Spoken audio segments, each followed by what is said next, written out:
On this episode, two medical mysteries that defied the experts. Something was wrong. I couldn't feel or move my legs. You know, watching your son hooked up to a million tubes and watching his body disintegrate, how do you explain that? I just wanted to be normal. When bizarre growths begin forming on Matt Horick's body, his family is forced to face a horrifying reality. You're not supposed to outlive your child. It's a parent's worst nightmare. Noel Valero's life begins to spin out of control when a series of bizarre symptoms takes over.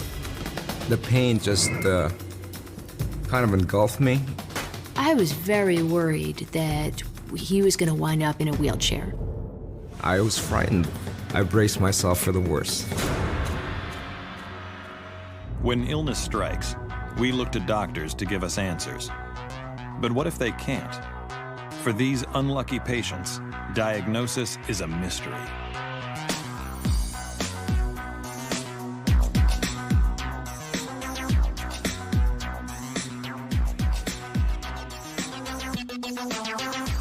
In the spring of 1989, Matt Horick was a fun-loving 7-year-old enjoying every minute of his childhood in Point Reyes, California. Matthew was very active,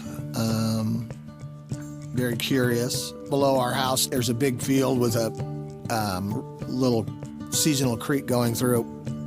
Him and his friends would go down there for hours and hours. There was lots of space for me to run around and play with my friends, so I spent most of my time outdoors. Usually we'd camp for a week at a time. Eventually we got a boat and then camped even more often. We did a lot of boating together. He just seemed to come alive when he was in the water. You know, took to it just like a fish. I was very sports-oriented. Growing up, I played soccer and baseball and football. I was a soccer coach and his dad was a Little League coach. He loved just being part of the teams. Matthew was a healthy kid, but his toes were talked about every time he ever went to the doctor. And they'd look at his toes and they go, "Oh, that's odd." And they just said nothing to be concerned about. Matt seems to be the picture of health. But one sunny day in April, something strange happens that will change his life forever. I was playing in the yard outside my house with some of my friends, and I bent over to pick something up, and I felt a sharp pain in my hip. And then I couldn't straighten myself out, and it was very scary. Matt was just kind of L-shaped, bent over. He couldn't stand back up. I had absolutely no idea what was going on. It was very excruciating pain, and I knew something was wrong. Matt was only 7, so for him not to be able to straighten back up at that point was deeply concerning. I decided to take him to the emergency room. Doctors are taken aback by Matt's condition and immediately perform a series of x-rays. It frightened me because all of a sudden all these specialists that were looking at me, examining me, talking about x-rays. As his parents wait for the results, they're relieved to see that Matt is slowly able to straighten himself out. But their relief turns to shock when the doctors explain what the x-rays reveal. They discovered that something was drastically wrong with my hip, and I was diagnosed with hip dysplasia.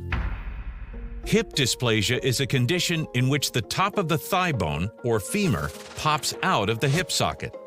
Severe cases result in walking difficulties and chronic pain.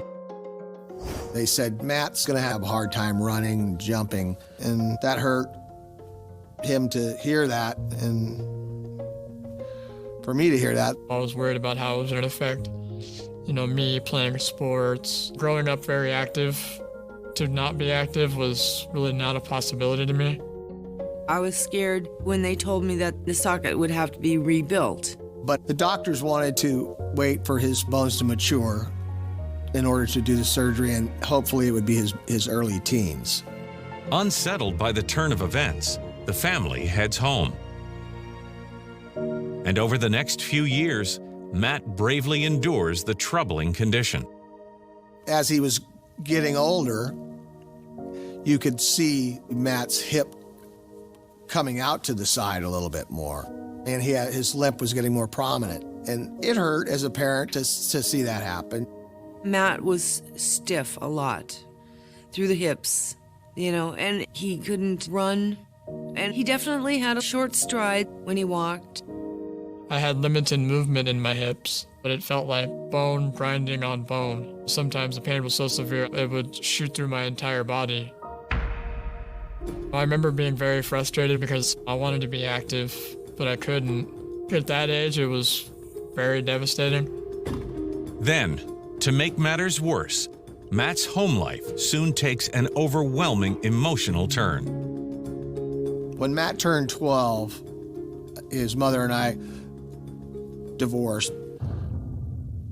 Matt's mother and I just had differences that we couldn't reconcile, so we just had to split and go our own ways. I knew that they weren't getting along, but we were always very close as a family. It was somewhat of a blow to me. I had total custody of him. So Matt and I left Point Reyes and moved to Petaluma. The move was very sudden, and I had to leave all my friends behind. I had to move to a new town. It was a big transition. I was not used to living in a city. The school was much larger than I was used to, and I was made fun of a lot because of my limp. I was very self-conscious. That was a particularly hard part of my life, and I became, essentially withdrawn. To me, I just wanted to be normal. Going into junior high school and your peer group is completely gone and your security's completely gone, you're thrown into a school that's triple the size of where you're used to going to, was very devastating for Matt. Being a new kid having a limp, Matt wanted that operation, thinking that it would cure all, and he was looking forward to it.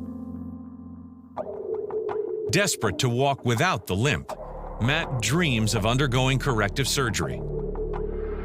And in the spring of 1997, just weeks before Matt's 15th birthday, his doctor clears him for the operation. They opened about an 8-inch incision on the side of my hip. They pulled apart the joint and shaved off my femur to make it fit into the socket and put 3 pins to hold my femur in place.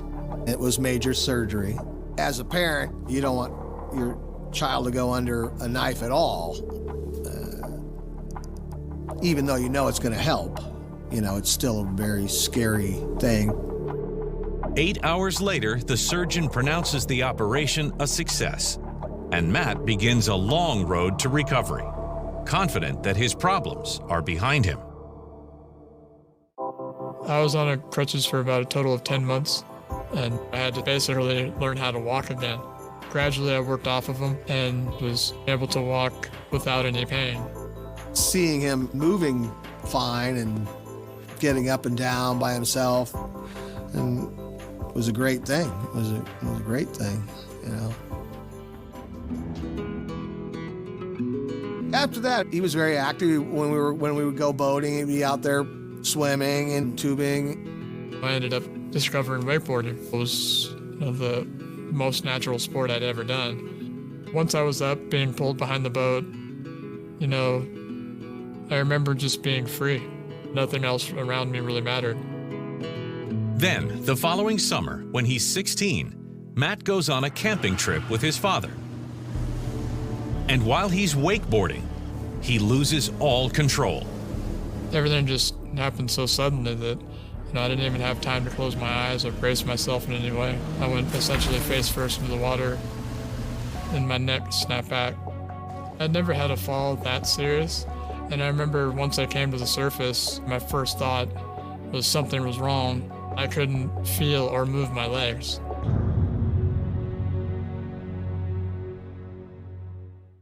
While on a camping trip with his father, Brian, 16-year-old Matt Horick has just had a terrifying high-speed accident on his wakeboard.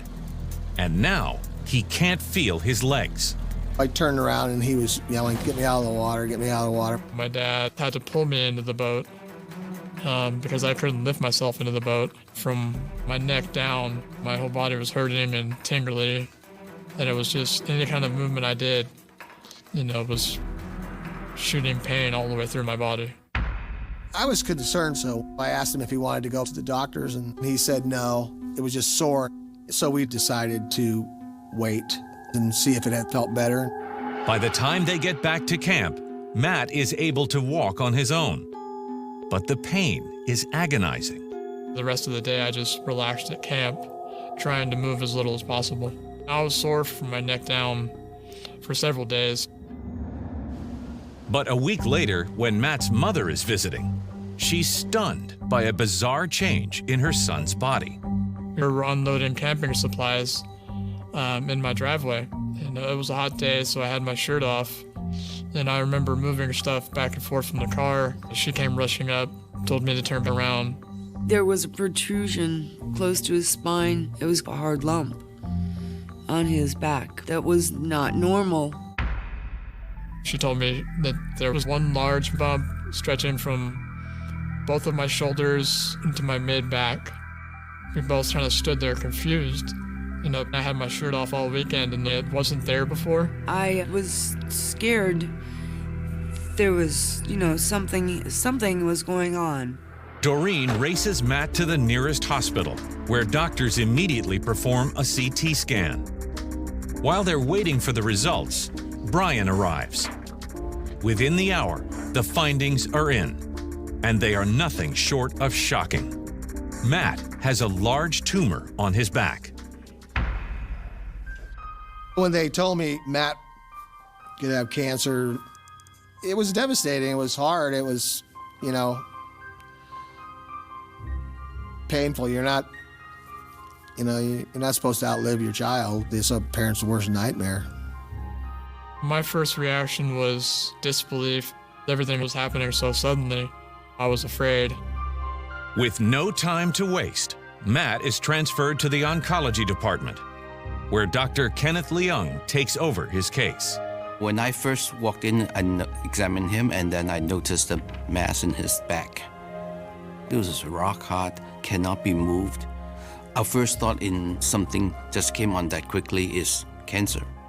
In order to make a correct diagnosis, we have to do a needle biopsy on the mass. The results turn Matt's case on its head. Based on the pathology, there was no evidence of cancer. The pathologic diagnosis was fibromatosis. Fibromatosis is a condition in which benign tumors develop. They may cause vital organs to malfunction. Once I was told that this is what it was, I felt a little bit of relief because I knew how to treat it. We started his chemotherapy, and we expected his tumor to slow down or actually disappear with the chemotherapy. Watching your son hooked up to 1 million tubes and having him pumped full of chemicals and watching his body disintegrate and his hair fall out. It was hard because it's totally out of your hands. It's in the doctors and it's in the Almighty's, and you don't have anything to do about it except be there for him and make sure he's comfortable. But after 6 long weeks of treatment, the tumor has not decreased in size. And when Dr. Leung performs another CT scan, he is amazed by what's happening in Matt's body. We couldn't believe there were 2 big muscles along his spine that were becoming bone-like structures. The soft tissues of Matt's muscles are ossifying, actually transforming into bone. It is not in the normal progression of fibromatosis. We have to go back to the literature and do some research. They started to second guess their initial diagnosis. That was the scariest part to me, not knowing what it was. After poring over the medical literature, Dr. Leung comes across a condition that just might explain Matt's bizarre symptoms. However, most patients have an odd defect. To confirm his hunch, he has to check one last thing. When I examined Matt's toes, they were abnormal. His toes almost looked like an L shape, which was a hallmark of this condition. were very confident that Matt had fibrodysplasia ossificans progressiva, or FOP. Fibrodysplasia ossificans progressiva, or FOP, is one of the most disabling genetic conditions known to medicine. In healthy individuals, genetic signals instruct the body when and where to form bone. But in patients like Matt, the gene responsible for sending the signals is damaged and causes sporadic but completely uncontrollable bone growth. Ultimately, patients are trapped in a second skeleton. FOP is a progressive ossification of your soft tissues. Dr. Leung explains that the first sign of Matt's disease was visible at birth. Although doctors noticed his abnormal toes, they failed to recognize their significance. Growing up, I knew that my toes were different, and I never understood why. But it was all too clear that Matt had a skeletal problem when his thigh bone, or femur, popped out of his hip socket. Many patients with FOP are born with shortening of the femoral head. This abnormal bone formation is just another part of this genetic mutation of FOP. While Dr. Leung suspects that Matt's FOP was dormant for a while, the violent wakeboarding accident sent the disease into overdrive. FOP can flare up at any time at any age of a patient. But ossification most commonly is preceded by some kind of trauma to soft or connective tissues. It is very possible that the accident that Matt had in the lake set off the lump in his back. Little did Matt know that the sport he loved could leave him incapacitated. Every accident or fall would have made his disease irreversibly worse. Any trauma can cause flare-up of their condition. We suggested patients to avoid trauma at all costs. But while Matt can limit his activities, the terrible reality is that as the deadly disease progresses, it will slowly trap him inside his body. Patients eventually get more and more ossification around the rib cage that will limit their ability to take deep breath. Because their chests cannot properly expand, most patients' hearts and lungs begin to fail. Just hearing him say that, it was just too hard to comprehend and put it all together right off the bat.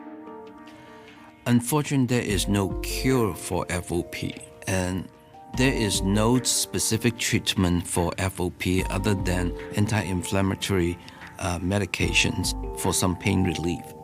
To find out there's no cure, that broke my heart. You know, there's no possible way you can work this out. It's just a whole feeling of helplessness. You can't do anything about it.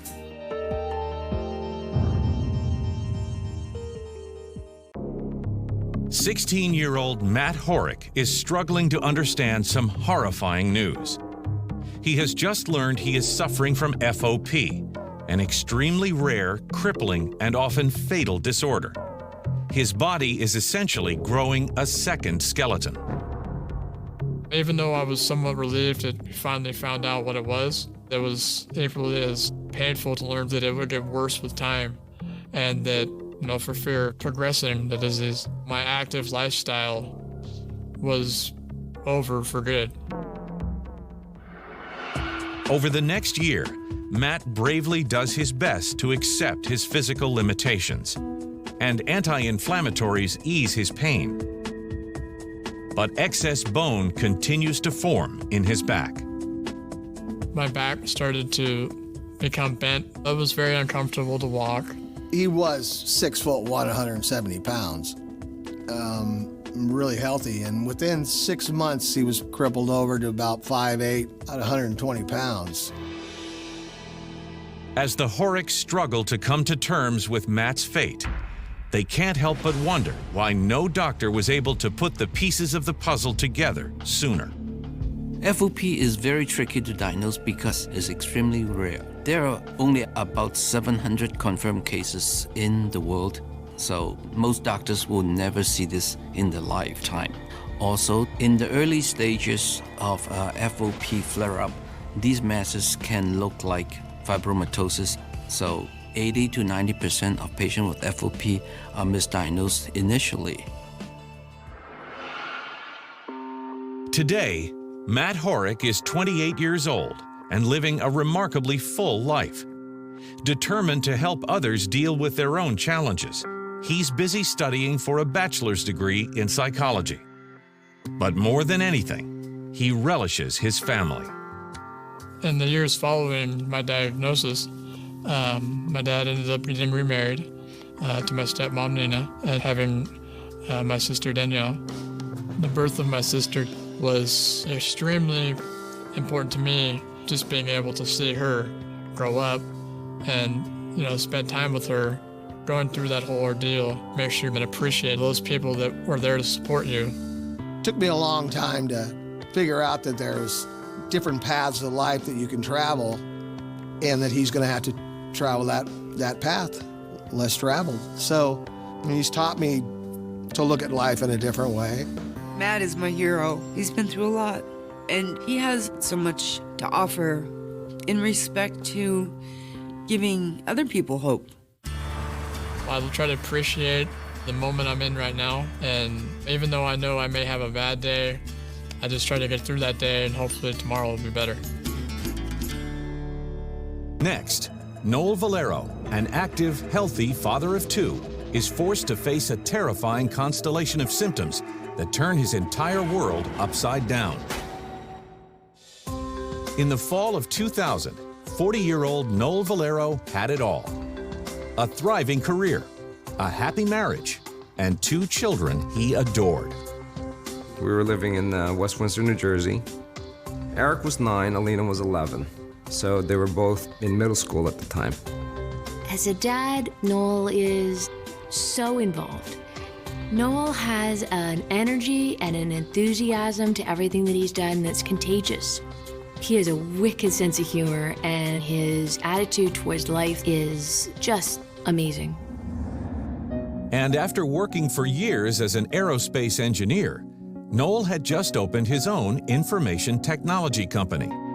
It was always his dream to do his own business. What I like most about setting my own hours and being around for the kids was if they had a Little League game or they had a dance performance, there would always be a parent present. Once a college athlete himself, Noel makes a point of staying fit and seems to be in perfect health.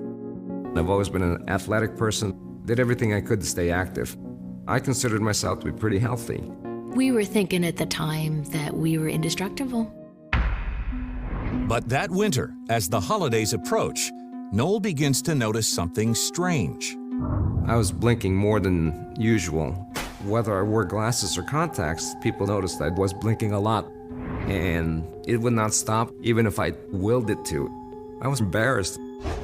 My optometrist had checked out my eyes, and everything was fine. The eye doctor did think that perhaps his eyes were a little drier than usual, or that he was reacting to the contacts. We tried different things. We would try eyelid washes, we would try different contacts. It would subside for a little while, and then it would come back. It always felt like I had something in my eyes. With each passing month, Noel does his best to put up with the weird blinking spells. But it isn't long before he finds himself grappling with a bizarre new problem. Noel and I would walk our dog almost every morning together. And I remember looking over at Noel and wondering why his nose was pointed skyward. My head was craned up about 45 degrees, and I didn't even realize I was doing it, so it was less obvious to me than it was to her. I tried to point it out to him because I could not figure out how someone could hold their head up at such a weird angle and not know that they were doing it. I didn't notice how frequently it was happening until we were setting up a camera system in the store. We'd set up a surveillance camera and we were checking it out. While we were looking at the playback, I noticed that my head was like that 25% of the time. And I asked the guys, am I always like this? And they all said, yeah. I was very worried about the fact that Noel's symptoms just didn't seem to make sense. But when Dawn encourages him to check in with the doctor, Noel refuses. He's confident that the freakish tic will eventually subside on its own. Nothing could have prepared him for what happens next. I was up in the bedroom and I went down the stairs. The very first step, my head just tilted back in a spasm and I lost my balance. I ended up sliding all the way down the stairs. The kids and I were watching TV and we heard this horrible crash. We went running out. Then it was Noel lying at the bottom of the stairs on the landing. He was twisted. We're lucky that he wasn't badly hurt. I was frightened by what was happening. I had this ideas that I had a seriously incapacitating disorder like Parkinson's disease that was eventually going to kill me. Over the past 9 months, Noel Valero has endured a terrifying series of symptoms. He blinks almost non-stop. His neck spasms in a bizarre tilted position, and now he's suddenly lost his balance. I realized that there was definitely something really, really wrong with me, that I really needed to try to find an answer. I really needed to seek professional help to find out what on earth was causing it. I was even more frightened that I wouldn't be around for the kids. I decided to see a neurologist. He took a history when I told him that I'd been a full-time IT consultant. His first reaction was it was repetitive motion syndrome. The neurologist suggested that Noel have physical therapy to stretch and strengthen the muscles of his back and chest. It was kind of a relief, actually, because it meant it was something I can deal with. I was going to physical therapy 3 times a week, and I was doing all the exercises at home that I needed to do. But after a month of physical therapy, Noel realizes that he's not getting any better. In fact, he seems to be going downhill fast. Suddenly, I noticed that I couldn't even lift my right arm. My right arm just simply wouldn't go up. That was alarming. I went back to see the physical therapist right away, and she did a series of tests, strength tests on my right arm, and she said that I had absolutely no response out of my right tricep. It was paralyzed. It was like being hit with a ton of bricks. I had another fear that what happened to my tricep was just the beginning.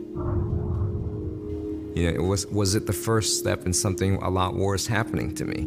I was very worried that he was going to wind up in a wheelchair, that it was going to be something that incapacitated him in a profound way. My biggest fears about Noel's degeneration was that it appeared to be accelerating. I was really worried about him being able to be self-sufficient and being able to retain that level of independence. I managed to talk to a fairly well-known neurosurgeon who had an office in the area and explained to him, listen, you know, I was doing physical therapy and then suddenly my right tricep is paralyzed. It's an emergency. The neurosurgeon immediately orders a battery of tests, including an MRI of Noel's right arm. But incredibly, he can't find a single thing out of the ordinary. I was so frustrated that the doctors could not tell us what was wrong. I really thought that once he saw the neurologist that it was something that we were going to be able to fix. Overwhelmed, the Valeros head home. And over the next few months, Noel does the best he can to grin and bear the mysterious symptoms. But it isn't long before he's struggling with a frightening new problem. I had back pain since college, so I was able to rationalize by just blaming it on stress. But this pain was my entire back. I was in pain pretty much around the clock. The pain just kind of engulfed me. It went from something I could tolerate to something that suddenly went beyond anything I'd ever felt. And it seems like it almost happened instantaneously. It became so bad that he went to the doctor. After performing a thorough head-to-toe exam, the physician isn't sure what's triggering the agonizing pain. But he prescribes a strong painkiller to help manage Noel's discomfort. They helped a little bit for short bursts of time, but nothing really took care of it. Noel was a person who would not let anything slow him down and stop him, so he just moved right along and did what he had to do and was a dad and a worker and a husband. The pain got to a level sometimes where it really just made it difficult for me to do things. Driving was totally unbearable. I mean, even for like 5 minutes was completely unbearable. And he decided to give up the clients that he had that were an hour or 45 minutes away because the drive was just too much for him. That was a very difficult thing to do because my business was growing. It was starting to boom. For me to scale it back just didn't feel good. And it probably fueled more anger, more frustration. Noel is a very driven, very ambitious person. And when he stopped being able to do everything that he wanted, the way he wanted to do it, he was very upset with himself. I realized I wasn't fully functional anymore. I wasn't going to be able to support my family in the way I was used to being able to support them. The anger was, why is it happening to me? And the frustration was, how can I fix this? Over the past 5 years, Noel Valero's life has turned upside down. He suffers from bizarre blinking spells. His head is often locked in a strange position as his neck spasms out of control. And now, he's living with harrowing pain that no medication can curb. Making matters worse, he's been forced to cut back his work hours, and his family's finances are on the line. I forced myself to continue because if I didn't do it, we would have been in dire straits. And that was probably the biggest struggle I've ever put up with in my whole life. During the next few months, Noel continues to seek out one doctor after another, but none of them can shed any light on his condition. And as the weeks drag on, it's clear that he's become a shadow of the man he once was. Probably one of the most disturbing things about this whole experience was the way Noel's personality changed as a result of the pain and the issues that he was going through. I was slowly becoming a kind of a different person. I was less agreeable. I was quick-tempered. I probably didn't even realize what kind of effect I had on my children and my wife. No idea. I was very upset by how much this had changed his relationship with the kids. He found fault so often that I ended up giving up trying to have a family dinner because the whole family dinner routine became very, very stressful and painful for us. By then, the pain was to the point where I'd almost pretty much withdrawn from my family. Noel was in so much pain that he just stretched out on the floor all the time. I was just in my own painful little world, trying to survive the pain. And inside my head, I'm just worried about what's going to happen to me. That I have to fear for my life. That probably started one of the lowest points in my life because I really thought I wasn't going to live much longer. The Valeros have all but given up hope of getting a diagnosis by the time June of 2007 rolls around. But Noel puts on a brave face to celebrate an important milestone. It was Noel's 25th reunion, and we went back and met up with some of his friends from college. As fate would have it, a lot of my former classmates were fairly well-connected neurologists. They recommended that I go to Columbia University. Noel's friends refer him to a neurologist who specializes in movement disorders, Dr. Roy Alcalay. My first impression of Dr. Alcalay was he was a bright young neurologist who really cared about his patients. Mr. Valero came with a few complaints that maybe to the naked eye would seem completely not related to one another. He was blinking a lot, and his neck was twisted to the right and backwards. Dr. Alcalay thinks he knows what's behind Noel's mysterious decline. In order to confirm his hunch, he orders an MRI and performs a series of neurological exams. The neurological examination consisted of a thorough movement motor examination. Based on the history, the physical examination, and the neurological examination and the MRI, I diagnosed Mr. Valero with dystonia. Dystonia is a rare movement disorder. In a healthy individual, an area of the brain called the basal ganglia helps control muscle movements throughout the body. But in patients like Noel, for some unknown reason, the basal ganglia malfunction, causing involuntary muscle contractions. Dystonia can happen at rest, or it can be even worse with action. It's contraction against their will of different muscles. Dystonia can strike anyone, but people who constantly do repetitive movements are more prone to it. Well, it was a relief to have a name for the problem, obviously. I now knew what I was dealing with. Dr. Alcalay explains that all of Noel's symptoms followed a well-documented trajectory. Dystonia has a classic progression that we cannot quite explain. What is clear from Mr. Valero's presentation, that it's not just that there's something in the eye that makes him blink frequently. There's not just something in the neck that makes his neck be twisted. This is all one condition that is affecting different body parts. In a way, one can think of Mr. Valero's neck and back as if it's exercising 24/7. So this excessive workout that these muscles are receiving from the involuntary increased tone is often painful. It can be very debilitating. And now it's all too clear that the paralysis in Noel's right arm was triggered by the physical therapy he received. Just trying to work on the strength of the muscle usually doesn't alleviate the symptoms, but can make them either unchanged or worse. Unfortunately, Dr. Alcalay has even more sobering news for Noel. There is no cure for dystonia.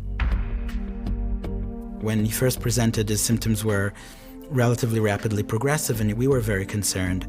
Sometimes with dystonia, there is a chance that it will progress to other body parts as well. If it affects the legs, the patient cannot walk, and I couldn't tell him when I saw him what will happen. I didn't know.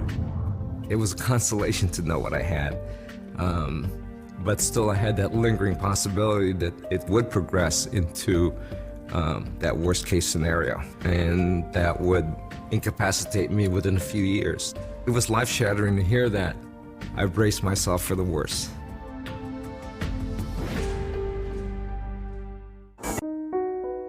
Over the past 7 years, Noel Valero has endured a bizarre constellation of symptoms. He blinks uncontrollably, his neck randomly tilts up in spasms, and he experiences incapacitating back pain. Now, he's learned that he's suffering from dystonia, a rare movement disorder, and if left untreated, it could spread to the rest of his body, leaving him unable to walk. There was the fear that, my dystonia would become generalized, which would mean that I may become incapacitated. It was just something that alarmed me because I needed to be productive and not a complete drain on the family finances. We had a daughter getting ready to graduate from high school, and college was looming. I couldn't put that into jeopardy. Fortunately, Dr. Roy Alcalay believes he can relieve much of Noel's pain and reduce his symptoms by using a substance associated with cosmetic procedures, Botox. The toxin therapy was injected in the major muscles that were creating the most havoc on me. They were temporarily paralyzed. So the severity of the spasms were lessened to a great extent. Noel noticed a difference right away after the first Botox injection. It was really an unbelievable feeling to have some relief from the pain. It allowed me to try to enjoy parts of life that I wasn't enjoying anymore. It allowed me and my wife to start to try to fix repair our relationship again. After the first treatment, I saw Noel become happy again. He wanted to see some of the sights of New York and spend some time in Manhattan as a couple. While Noel is overjoyed to finally have some relief from the incessant agony, he and Dawn can't help but wonder why it took so long to land a solid diagnosis. I was so frustrated, thinking about how much time Noel wasted being in pain and being not able to live his life because he hadn't been diagnosed. Making the diagnosis of dystonia is difficult. If a physician has never seen dystonia before, it's very unlikely for a physician to be able to diagnose dystonia. Today, 3 years after his diagnosis, Noel is taking life one step at a time. While he'll never be entirely free of the pain and uncontrollable spasms, he's embracing each day with optimism. Today I'm feeling pretty good, as great as anyone can be with this disorder. It's not 100%, but it's enough where I can enjoy life again. I'm able to do things that I didn't think I'd be able to do. I mean, the simple things like just being able to travel, see my son's lacrosse games, go visit my daughter in college. Things that seemed so far out of reach 3 years ago is possible. I still can't do what I used to do, but I can live life, and I'm happy for that part of it. He is back to the ambitious, go-getter, fun, funny, intelligent person that I fell in love with, and I am so relieved to actually have him back. Determined to keep others from suffering as he did, Noel has founded the American Dystonia Society, which focuses on patient support and awareness. I realized that I could still make a difference. When you get dystonia, it's a very isolating disease. We reach out to those people to let them know they're not alone. Noel is a connector kind of a person, and he's making new friends because of dystonia. What I'm looking forward to in our future together is to enjoy life and spend time with friends and family. Looking back, I know that I was not an easy person to deal with when this was developing. And she never left my side, never stopped supporting me. And I thank her for that. All I can say is I love my wife very much. I am incredibly proud of Noel. He is the kind of person that can overcome obstacles. He has dystonia. Dystonia does not have him.